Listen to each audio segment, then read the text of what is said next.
Good morning बच्चों class 8 के नए सेशन में मैं आपकी हिंदी टीचर प्रभा मिश्रा आप सभी का स्वागत करती हूँ। बच्चों, आज की हिंदी क्लास में हम आपकी पाठ्य पुस्तक मेधा से पहला पाठ पढ़ेंगे, जो एक कविता है और जिसका शीर्षक है समर्पण। इसके कवि हैं रामावतार त्यागी जी। बच्चों, कविता पाठ करें, उसका भावार्थ समझें। आइए उसके पहले कविता से संबंधित कुछ कठिन शब्दों के अर्थ जानते हैं। पहला शब्द है समर्पित। समर्पित का अर्थ होता है समर्पण किया हुआ। समर्पण का अर्थ होता है अर्पित करना या न्यौछावर करना। ऋण का अर्थ होता है कर्ज। भाल का अर्थ होता है शीश या मस्तक। और भाला, यहाँ भाल के दो अर्थ हैं। भाल माने मस्तक या शीश भी होता है, और भाल माने होता है भाला, जो एक अस्त्र होता है जिसको जो है चला करके प्रयोग में लाया जाता है जब युद्ध के समय पर। पुराने समय में भाले का प्रयोग किया जाता था। ढाल का अर्थ होता है वार रोकने का अस्त्र। ढाल भी जो है वो जब वार से बचने के लिए जो योद्धा हुआ करते थे, युद्ध करने वाले सैनिक होते थे, वो उसका प्रयोग क्या करते थे। ये चमड़े या लोहे के बने होते थे और थाली के आकार के होते हैं, गोल आकार के होते हैं। चमन का अर्थ होता है फुलवारी। नीड़ का अर्थ होता है घोंसला। ध्वज का अर्थ होता है झंडा। सुमन का अर्थ होता है फूल या पुष्प। तो बच्चों, ये कठिन शब्दों के अर्थ थे। कविता पाठ करें उसके पहले आइए कवि का संक्षिप्त परिचय जानते हैं। हिंदी कविता के ओजस्वी कवि रामावतार त्यागी जी का जन्म मुरादाबाद, उत्तर प्रदेश में 17 मार्च 1925 को हुआ था।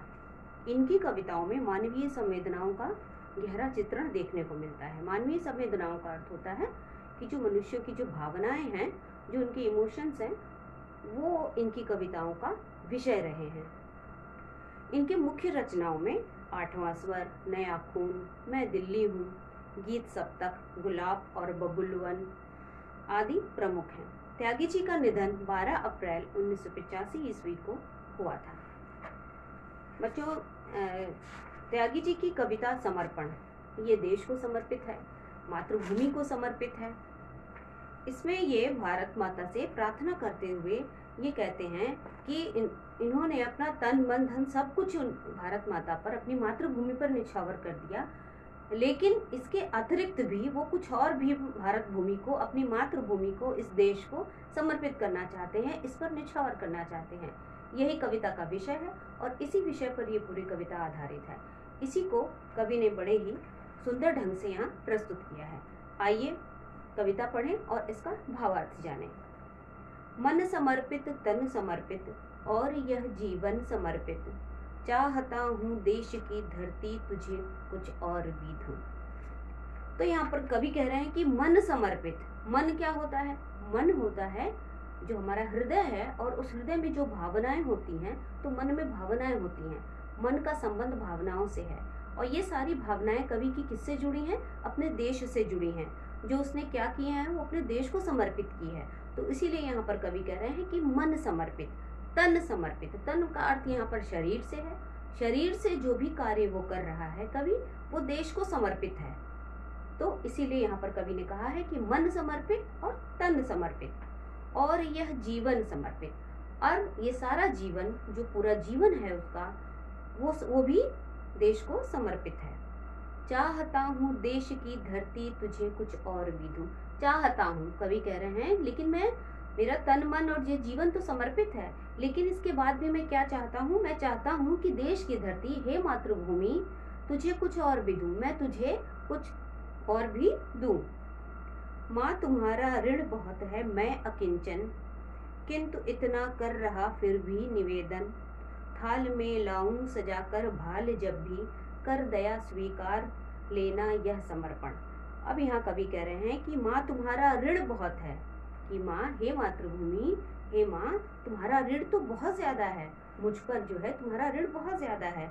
और मैं कैसा हूँ? मैं अकिंचन, मैं बहुत ही गरीब हूँ, मैं निर्धन हूँ, मैं दीन हूँ, मेरे पास नहीं है कुछ भी। लेकिन माँ तुम्हारा ऋण, माँ जो हमें जन्म देती है, माँ ये धरती माँ, दोनों ही का ऋण हमारे ऊपर होता है। कैसे होता है? इस धरती माँ का ऋण कैसे होता है? इस धरती माँ का ऋण होता है कि यह धरती हमें अन्न देती है, इस धरती पर बहने वाली नदियाँ हमें जल देती हैं। तो इस तरह से तमाम चीज़ें हमें इस धरती से प्राप्त होती हैं, इस मातृभूमि हमें प्रदान करती है। तो इसके ऋण के तले हम दबे हुए हैं। ऋण हम उसका नहीं चुकाते। इस प्रकृति से हम बहुत कुछ लेते हैं, इस धरती से, इस प्रकृति से, इस मातृभूमि से हमने बहुत कुछ लिया है, लेकिन क्या बदले में उसको हम कुछ देते हैं? नहीं। तो उसी को यहाँ पर कह रहे हैं कि तुम्हारा ऋण बहुत है हम पर, और मैं कैसा हूँ? मैं गरीब हूँ, मैं निर्धन हूँ, मैं दीन हूँ, किंतु इतना कह कर रहा फिर भी निवेदन, लेकिन, किंतु, लेकिन, परंतु, लेकिन इसके बाद भी मैं इतना निवेदन कर रहा हूँ, मैं ये प्रार्थना कर रहा हूँ, आपसे ये रिक्वेस्ट कर रहा हूँ। क्या कह रहा हूँ? क्या निवेदन कर रहे हैं? क्या प्रार्थना कर रहे हैं? थाल में लाऊं सजाकर भाल जब भी, थाल में, थाल मतलब थाली में लाऊं सजाकर, सजा करके क्या लाऊं? भाल। भाल, यहाँ भाल के अर्थ दो होते हैं, भाला भी कहते हैं भाल को, और भाल माने होता है मस्तक या शीश। तो जब भी मैं अपना सिर कटाकर तुम्हारी रक्षा के लिए, तुम्हारी रक्षा के कारण, तुम्हारी रक्षा में जब मैं अपना सिर कटा दूं और भाल में सजा, थाल में सजा करके अपना भाल यानी मस्तक लेकर आऊं, तो क्या करना? कर दया स्वीकार लेना। तुम दया करके, तुम कृपा करके उसे स्वीकार कर लेना। तुम स्वीकार कर लेना यह समर्पण, तुम मेरा ये समर्पण, तुम मेरा ये अर्पण, या तुम मेरा ये जो निछावर है, इसको तुम स्वीकार कर लेना। क्योंकि ये मस्तक मैं क्यों लेकर आ रहा हूँ? मैं तुम्हारे लिए ला रहा हूँ। मैं तुम्हारी सेवा में, तुम्हारी रक्षा के लिए अपने प्राणों की आहुति देकर, अपना सर कटा करके थाल में सजाकर तुम्हारे सामने जब प्रस्तुत करूँगा, तो तुम कृपा करके, दया करके इसे क्या कर लेना? इसे स्वीकार कर लेना। इतना बस मैं तुमसे निवेदन कर रहा हूँ, क्योंकि तुम्हारा तो बहुत ऋण है हम पर, और हम उसे नहीं चुका सकते। हम अकिंचन है, मैं गरीब हूँ। कवि यहाँ पर कह रहे हैं कि मैं गरीब हूँ, मैं दीन हूँ। तो इन पंक्तियों का, इस काव्यांश का ये भावार्थ है। इसके बाद की पंक्तियां हैं, गान अर्पित, प्राण अर्पित, रक्त का कण कण समर्पित, चाहता हूँ देश की धरती तुझे कुछ और भी दूं। तो गान अर्पित, कवि क्या है? कवि कविता करते हैं, कवि गीत लिखते हैं।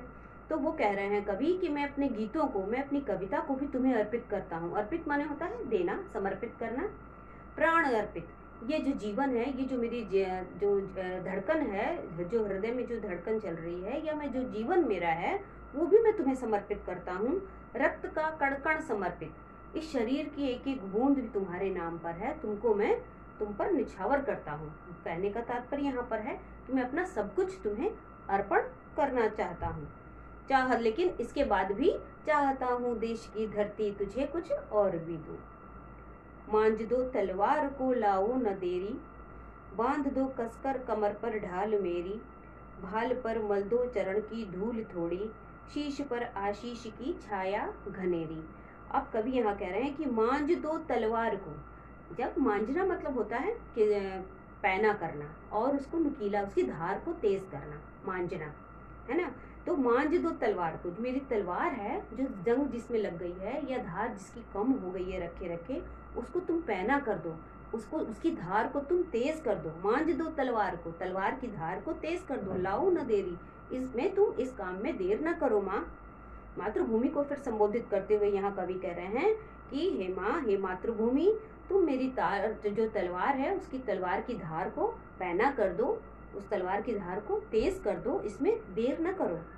बांध दो कसकर कमर पर ढाल मेरी, और मेरी कमर पर ढाल बांध दो। ढाल क्या होता है?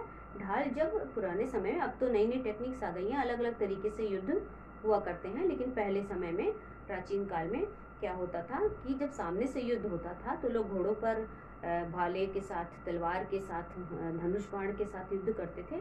तो उस समय वो ढाल बांध के चला करते थे, जिससे जो है, जो वार होता था उन पर भी तो वार होगा ना। तो सामने वाले जब जो सेना होती थी वार करती थी, तो उससे उनकी रक्षा होती थी।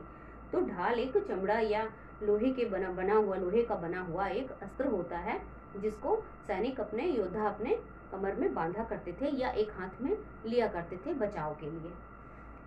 तो बांध दो कसकर कमर पर ढाल मेरी, तो तुम क्या करो हे माता, तुम क्या करो, मेरी कमर पर मेरी ढाल को बांध दो। भाल पर मल दो चरण की धूल थोड़ी, भाल मतलब मस्तक, यहाँ पर भाल का अर्थ मस्तक है, पर मल दो मतलब लगा दो। क्या लगा दो? चरण की धूल थोड़ी, अपने चरणों की, अपने पैरों की जो धूल है वो मेरे माथे पर तिलक की तरह लगा दो।